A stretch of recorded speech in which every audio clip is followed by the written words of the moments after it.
Lock Chapter 330 has finally released its official chapter, with the match of BLUELOCK versus France looming over the horizon. With this game about to begin, what is BLUELOCK's plan to deal with Loki, Charles, and Ugo? Well, in today's video, I'll be going through the events of the latest chapter and giving you my thoughts and predictions as to how the events of this latest chapter could impact the rest of the story. Now, unlike my leak videos, which usually only contain low-quality images and fan translations, this video is of the official chapter, so all high-quality scans, you get all the official translations, that way you can enjoy the series in its truest and most complete form. So without further ado, let's just jump right into the video. The chapter begins with a wide shot of the BLUELOCK building where we see the starting lineup for both countries. The opening tagline to the chapter says, "Now, the U20 World Cup Group A third match, Japan versus France. The time for kickoff is fast approaching."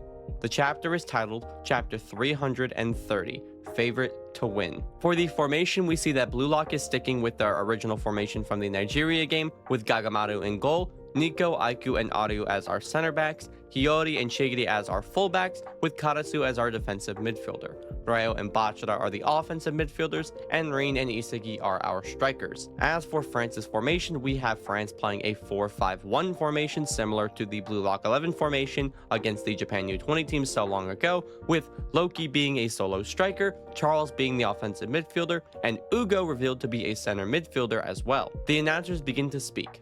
It's time for round 3 of the U20 World Cup's Group A. It's almost time for the kickoff between Japan and France. We see the announcers in their box as they begin to have a dialogue about the teams. Natsuki-san, what kind of team is U20 France? To put it simply, they're the favorite to win.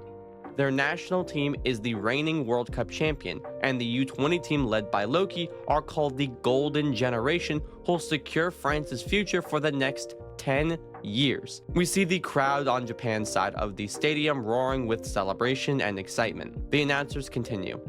I see. And challenging that mighty team is Japan. We get shots of Japan's side of the stadium as they are roaring in celebration, and we also see that they made a flag of Isagi and his celebration in the PXG game. The announcer continues.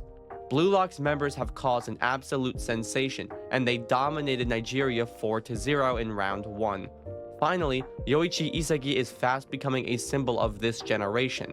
Right now, the soccer team with the most attention is BLUELOCK Japan, the neo-egoist team. At the bottom of the page though, we see the players begin to walk out onto the pitch. Today, they're sporting their fresh white alternative uniforms as they collide with the world's rulers. We see Isagi, Aiku, and Shigiri walk out onto the pitch sporting the white away kits for BLUELOCK, as Loki, Ugo, and Charles walk beside them. Ugo is also revealed to be wearing the number 9. Isagi and Loki speak to each other.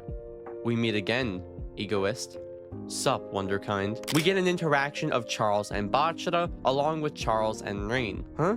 Shido isn't starting today either? Yep, he's on the bench. It's the same lineup as the Nigeria game. Charles smirks, doing an okay sign by his forehead. Really? Guess we're gonna wipe the floor with ya. Which pisses off Bachira. Rin then butts in. Keep running your mouth, contrarian, and get ready for a broken nose. Charles then wiggles his nose. Same to you, beastie. Isagi thinks to himself as Loki begins to jump to warm up. Whoever wins this will get as close as possible to the finals.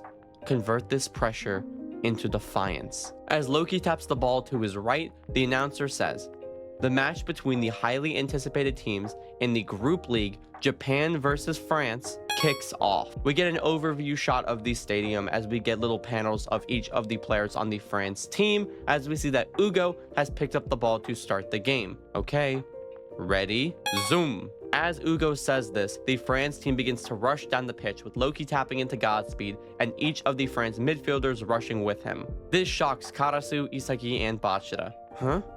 What? The hell? They're all sprinting into enemy territory? Loki is stone-faced as Charles smirks, as Ugo says, nice. Ugo then begins to dribble down the field, breaking past Isagi with ease. At the same time, Rin comes in to try and take the ball, as he holds off Rin with a single hand. Rin gets pissed off as Isagi thinks to himself, he dribbled right past me and Rin? Damn, don't let him pass. Hiyori thinks to himself, viewing over the entire field. Right, I know that, but there are too many danger spots to protect. This is utterly impossible. Ugo then fires across down the field towards Loki, surprising Isagi as he can barely catch up. Beep, beep, beep.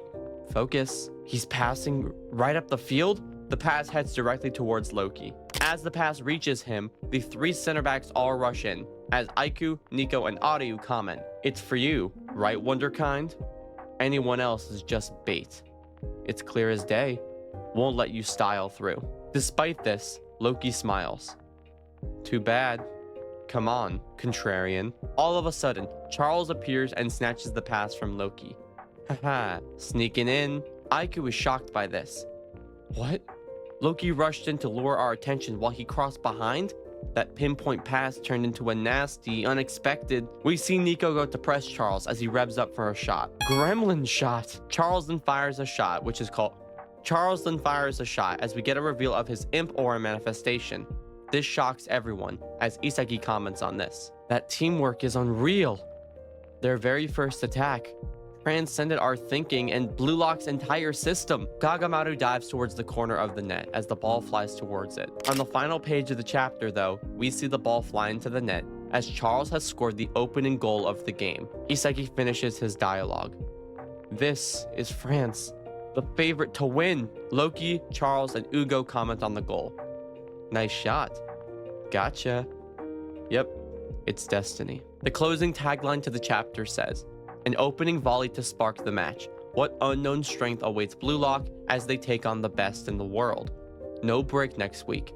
To be continued in chapter 331, Logic. And that was the chapter, and what a way to kickstart this match. Before I get into my thoughts, I want to remind you guys that if you are enjoying this video so far, to leave me a like and subscribe down below to show your support for more BLUELOCK content just like this. Now, the first thing I want to discuss is BLUELOCK's formation going into this game. Using the same formation against France as they used against Nigeria makes sense to some capacity, since overall it is one of their strongest and most balanced formations. But against France, Ego should really know that this formation isn't gonna do much. Like, sure, overall, it's a balanced formation and a balanced team. You got great offense, you got solid defense, and you have a very strong presence in the midfield. But that doesn't necessarily mean that this formation is the best to take on France. I mean, France is so overwhelmingly strong. So why are we trying to defend at all? You have the best U20 player of this generation on the opposing team as a goal scorer. I don't think you're ever really going to stop him. And if you are, you open up opportunities for other people to score goals. All of the chips you have should be put into trying to outscore Loki, because you have a lot of strikers, right? You have a lot of high quality strikers. It's your best chance. And in reference to that, why is Shido not on the starting lineup? Charles himself says that he cannot wait to face off against Shido, and now Shido's not even playing. In my opinion, that's kind of bullshit. Looking at France's formation though, we finally got the position revealed for Ugo, who seems to be a center midfielder, which I guess means that my Shido and Ugo goalkeeper theories are kind of just out the window now. But something does have me a little bit puzzled, and I am kind of questioning something in relation to Ugo now. If Ugo is a new generation 11 midfielder, why does Loki need Charles specifically? Like me, I'm going to assume that Ugo is better than Charles, right? He holds the new generation 11 title. He's a midfielder like him. We've seen what he's capable of. He's pretty solid. So why couldn't Loki have Ugo help him become the best in the world? Like I said, he's already shown to be a decent playmaker and passer, so I really don't see a need for Charles here. Maybe we'll get more details in the future of the story, and I really hope that we do, to explain why Loki needs Charles, of all people, to help him become the best in the world. But I don't know. I feel like Ugo could really help him reach those heights without the need of Charles, you know? Going into the team itself, we see that BLUELOCK is sporting their away kits, and I really like how they look. I was always curious as to what the away kits were going to look like, and I really do like the white. But going into the interaction between Charles and Bachara, I have been wanting this for so long, and I'm so glad we got it, because it wasn't like a huge point. I was like, oh my god, we need this in the story. It was just like, oh, if it happens, it happens, and it happened. With Bachara being this goofy and crazy dribbler and playmaker, and Charles being a goofy contrarian playmaker, I always thought they'd be pretty funny together. But I'm sure we all know what we're here to talk about. It's the huge overarching moment from this chapter, being the fact that Charles was the one to score the opening goal against Japan and not Loki. I think it's crazy how Charles was the one to score the opening goal, but I really do love his aura manifestation. I know a lot of people like the Lich creature from the PXG game better, but I think that this gremlin aura fits his character a lot more, or at least it fits an element of it, because I really understand the symbolism behind the Lich and why people like that Lich creature so much. But the gremlin, it fits Charles, right? He's this crazy imp. It makes sense. Now, with the next chapter title, it's confirmed to be called Logic, which, based on that, I'm going to assume that Isagi is going to be making his opening counterplay. Or even not just Isagi, I really hope that the talented learners really are highlighted in this next chapter. Like I said, going into the Nigeria game, in their formation, they have all of BLUELOCK's Metavision users on their team right now, right? Isagi, Reo, Hiyori, Karasu, Aiku, Nico, like all of BLUELOCK's Metavision users are in this formation. So it has me thinking, right? What if next chapter, to show that they're like getting ready, they're locking in, and to kind of make up for the fact that we didn't really see Metavision get used in the Nigeria game, excluding Aiku and Isagi, let's see the entire team that has Metavision kickstart it, like get into action using this ability. Because overall, like Isagi said, you need a talented learner times talented learner chemical reaction to surpass a genius, right? And while Charles himself is a talented learner, and we don't really know about Ugo, Loki is clearly a genius. So if Isagi and BLUELOCK wants to defeat the best genius in the series, what better way than to pull out all of the talented learner weapons and the best talented learner weapon that you have available. I really hope that we get something from this next chapter that is substantial towards Japan's side, and it's not just a one-sided wash.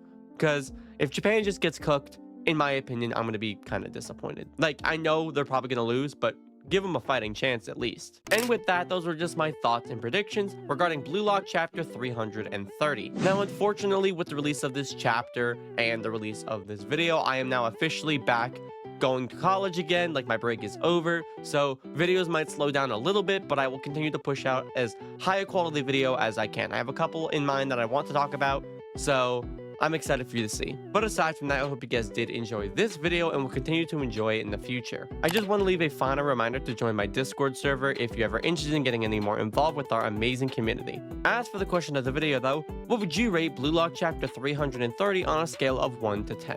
Leave me your thoughts down below in the comment section. And like always, thank you all so much for watching. Like and subscribe to see more awesome BLUELOCK content just like this.